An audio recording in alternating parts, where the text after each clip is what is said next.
Bonjour mes amis, énormément de personnes font des métiers qu'ils n'aiment pas, sont dans des vies sentimentales où ils ne sont pas en harmonie, vivent dans des régions qui ne leur conviennent pas, et que sais-je encore. Énormément de gens vivent une vie non harmonieuse et pourtant ils l'acceptent et pourtant ils ont peur de changer, ils ont peur d'évoluer, ils sont craintifs et n'osent pas transformer leur quotidien en allant vers ce qui est possible pour eux, en allant vers l'amour, en allant vers l'abondance, en allant vers l'harmonie. On peut se poser la question, mais pourquoi l'être humain est-il ainsi? Qu'est-ce qui se passe à l'intérieur de nous, dans notre système d'éducation, pour qu'une fois adultes, eh bien, nous sommes coincés dans ces craintes, dans ces peurs, dans cet immobilisme qui nous empêche d'aller vers la vie que nous pourrions vivre, qui nous empêche d'aller vers la personne que nous pourrions être, comme si nous restions dans des miettes de nous-mêmes, dans des miettes de vie, par peur d'avoir mieux, ou alors par crainte, je dirais, de perdre les quelques miettes que nous avons, en croyant toujours que si on change, ça sera pire.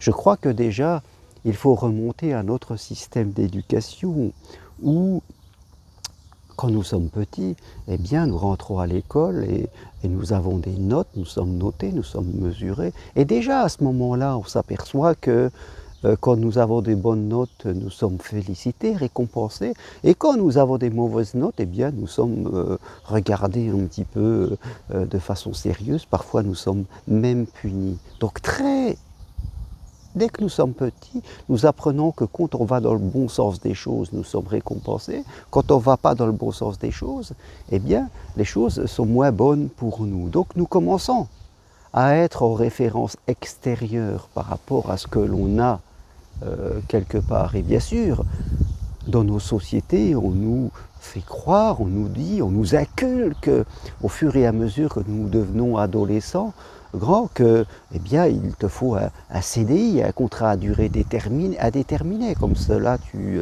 seras sécurisé, il faut que tu sois propriétaire, comme ça ce sera à toi, il faut que tu sois marié, hein, comme ça tu auras une femme et une épouse. Il faut que tu aies du matériel, il faut que tu aies un diplôme, tu aies ce que tu posséderas, ce que tu as construit, tu es ce que tu feras, tu seras ta position sociale, ton compte en banque, il faudra que tu cotises pour ta retraite, comme ça tu seras bien et tu seras heureux. La plupart des gens, c'est ce qu'ils font. Et on construit cela, eh bien, dans les premières années, 20 ans, 30 ans, 40 ans, nous sommes là-dedans. Et la plupart des gens sont mis sur ce rail d'une façon plus ou moins forte en fonction de leur famille. Et on arrive à 40 ans, 50 ans, voire plus, on s'aperçoit que tout cela est extérieur à nous et ça ne nous rend pas heureux parce que ce n'est pas parti de l'intérieur de nous. Nous avons toujours été en référence externe. Et on s'aperçoit que, eh bien, nous marchons à côté de nous. Nous ne sommes pas alignés à l'intérieur de nous. Et nous avons envie de changer. Mais, je dirais, le chemin nous paraît impossible. Parce qu'on a l'impression qu'il va falloir détricoter, quitter un emploi à durée indéterminée, quitter peut-être un conjoint, quitter une solitude, vendre une maison, quitter une région, que sais-je encore en fonction de la situation de chacun. Changer, évoluer nous oblige à déconstruire ce que nous avons construit jusqu'à maintenant, ce que on nous a dit de faire, et cela nous crée une immense résistance. On ne veut pas. Ce qu'on voudrait, c'est pouvoir lâcher cette liane, mais que l'autre soit déjà présente. Nous ne faisons pas confiance ni à nous-mêmes, ni à la vie, quelque part, et donc cela nous bloque. Et en plus se rajoute à cela parfois la culpabilité, eh bien, d'imposer peut-être aux autres nos choix, parce que c'est ça aussi. Si je décide, ça aura des conséquences pour les autres, mon conjoint, mes enfants, ma famille, que sais-je encore, mes collègues de travail, tout ça. Donc en plus, j'aurai la culpabilité de choisir un autre chemin et de ne plus correspondre à ce que l'on m'a appris depuis que je suis tout jeune. Donc voilà, la peur plus la culpabilité. Imaginez donc ce mur, c'est plus le mur de Berlin, c'est autre chose qui fait que on n'ose pas.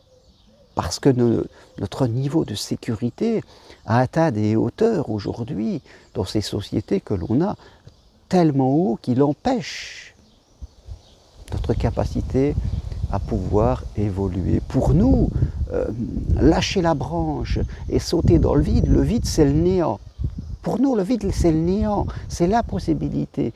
On n'a pas du tout intégré que le vide, c'est une opportunité. Le vide, c'est le néant pour la plupart des gens. Les gens, ils sont contrôlants, ils veulent savoir, ils veulent un chemin éclairé, ils veulent une autoroute avec des aires de repos, ils veulent savoir.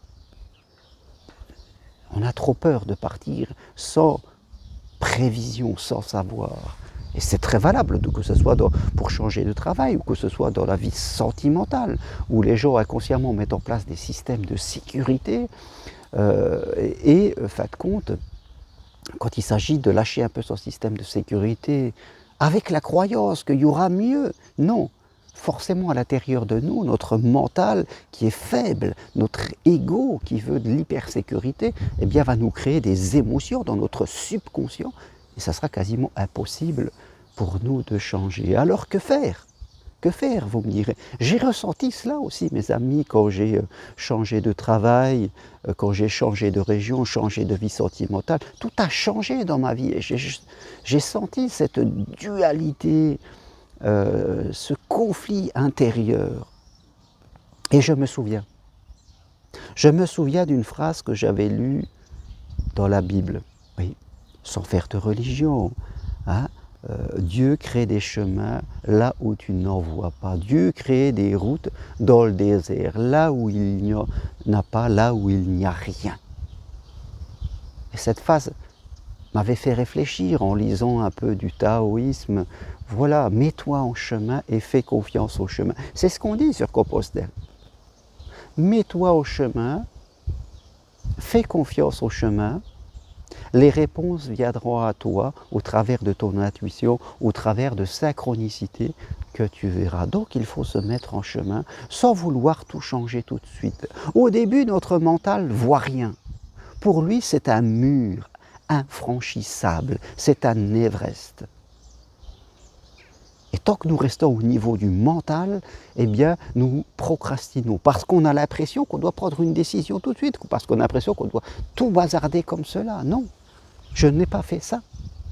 Me suis mis en chemin, mes amis. C'est ça ce qu'il faut faire, se mettre en chemin et croire, travailler la croyance que des synchronicités vont venir. J'ai commencé à me former. J'ai commencé à marcher, j'ai fait Compostelle, je me suis lancé dans des enseignements, tout en restant dans mon métier. Imaginez, à cette époque-là, j'étais veuf et 2 enfants à charge. Alors changer de métier, ce n'était pas possible, j'avais trop de charges économiques. Mais pourtant, j'avais peur de changer, mais j'avais tout autant peur de rester comme j'étais, parce que j'avais l'impression que c'était une non-vie, que c'était quelque chose d'impossible, ça foutait l'estime de moi en l'air de ne rien faire. Donc j'ai fait confiance à plus grand que moi, à Lao Tzu, à Jésus, à Dieu. Je me suis dit, je ne vois pas de chemin, mais il viendra. Et je me suis lancé, j'ai appris, j'ai marché sur Compostelle, j'ai fait plein de choses, tout en restant comme j'étais. Et j'ai remarqué que ma perception de la réalité changeait. J'ai remarqué qu'en apprenant, eh bien, je rencontrais des gens qui étaient différents, qui me montraient leur chemin. J'apprenais sur moi aussi, je devenais super conscient. Alors qu'avant j'étais dans l'inconscience, j'étais manipulé par mes peurs, par mon passé, par les croyances limitantes que j'avais en moi. Je suis devenu conscient de moi-même, de mon identité, de ce que je pensais, de mes interprétations, de ma façon de communiquer avec les autres. Oui, je suis devenu conscient et j'ai appris Et dans ma tête, des portes se sont ouvertes, je dirais des fenêtres. J'ai compris que mes parents, eux aussi, étaient dans l'inconscience et étaient dans les automatismes, dans l'enfermement mental. Donc je n'ai plus été en conflit avec eux, c'était leur histoire, c'était la mienne. Et au fur et à mesure, j'ai commencé à prendre des décisions qui m'ont fait changer de travail, changer de vie sentimentale, changer de région, qui ont amené l'amour et l'abondance à moi. Parce que j'ai compris que c'était là, ça m'attendait. Et que, fin de compte, les gens qui sont heureux en amour et qui ont de l'argent, ce ne sont pas des gens qui ont de la chance, ce sont des gens qui pensent autrement, qui ne pensaient pas comme moi. Ce sont des gens qui ne pensent pas le manque, la peur et qui ont des systèmes hyper sécurité. Ce sont des gens, pour la plupart, qui font confiance et qui attirent à eux ce qu'ils veulent. On attire toujours quelque chose à soi, soit du manque, soit des peurs, soit des conflits, soit ce qu'on veut. On ne peut pas ne pas attirer quelque chose. Nous sommes des êtres qui attirons constamment des choses et tout cela provient du centre de nous-mêmes, de ce que l'on a dans notre subconscient, de nos croyances. Oui, j'ai appris la méditation, l'hypnose, et ce que je propose pendant les marches de Compostelle. Eh bien, de travailler sur son subconscient parce que tout part de là, d'en être conscient. Il faut sortir de l'immobilisme, mes amis. C'est de ça qu'il faut sortir. Que vous ne soyez pas heureux en amour, que vous ne soyez pas heureux dans votre vie sentimentale, dans votre vie professionnelle, là où vous habitez, que vous ayez envie de changer, eh bien, il faut vous mettre en route, aller en chemin. Non pas vouloir tout changer, prendre des décisions radicales, parce que vous n'êtes pas en capacité de les prendre. Il faut d'abord être en route, faire confiance, reprogrammer votre subconscient, devenir super conscient, tout changer votre façon de communiquer, votre façon de percevoir. Mais ça, vous ne pouvez pas le faire chez vous en lisant des livres de développement personnel, parce que le livre ne vous parle pas, parce que le livre, vous n'êtes pas en action, parce qu'un livre, vous allez l'interpréter. Quand on lit, reste chez soi sur son canapé comme des millions de gens, et qu'on lit des livres de développement personnel, c'est une résistance, parce qu'on n'est pas dans l'action. On n'est pas dans l'action. J'ai lu des livres de développement personnel comme tout le monde, mais j'en ai quelques-uns que je lis et que je relis. Et surtout, ils débouchent sur des actes, sur des décisions, sur se mettre en chemin. Tant que vous ne vous mettez pas en chemin, il ne se passe rien et vous allez faire comme des millions de gens, de la boulimie de livres. Tout ça pour un résultat plutôt médiocre. Alors mettez-vous en chemin. Suivez une formation individuelle avec moi de psychopraticien ou coach si vous voulez coacher votre vie et coacher les autres. Venez marcher sur le chemin de Compostelle pour rencontrer des gens différents, pour apprendre, pour vous transformer. Suivez le stage que je propose avec ma femme, Destination à l'amour heureux pour ceux qui veulent vivre l'amour. Voilà, vous avez des possibilités, que ce soit par moi, par d'autres, je vous en propose. Ça vous demande d'investir sur vous. Investissez sur vous, investissez sur le chemin, n'investissez pas sur la peur ou sur l'immobilisme parce qu'un jour vous serez tellement englué là-dedans qu'il sera trop tard, vous ne pourrez plus revenir. Donc oui, mes amis, investissez sur vous. Pour recevoir de l'argent, il faut en dépenser. Oui. Pour attirer l'argent, il faut en dépenser. Donne et tu recevras, dit la Bible.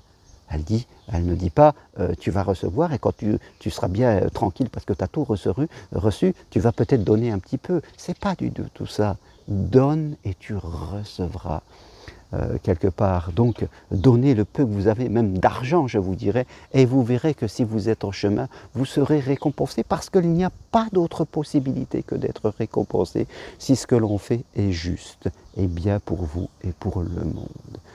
La peur est la pire des choses sur lesquelles investir. Voilà ce que je voulais partager avec vous. Oui, pourquoi la plupart des gens n'osent pas changer? Parce qu'ils sont coincés derrière leur mur de sécurité, leur mur de peur, leurs inconsciences, leurs automatismes. Il faut se mettre en chemin et vous verrez que le chemin vous mettra des réponses.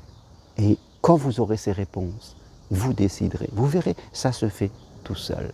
Merci à vous. Si vous aimez mes vidéos, appuyez sur j'aime, ça ne vous demande pas grand-chose. Partagez-les autour de vous, écrivez-moi, demandez-moi tous les programmes, mais surtout mes amis, investissez sur vous, investissez sur l'amour, investissez sur l'abondance et n'investissez pas sur la peur. Merci, à bientôt, au revoir.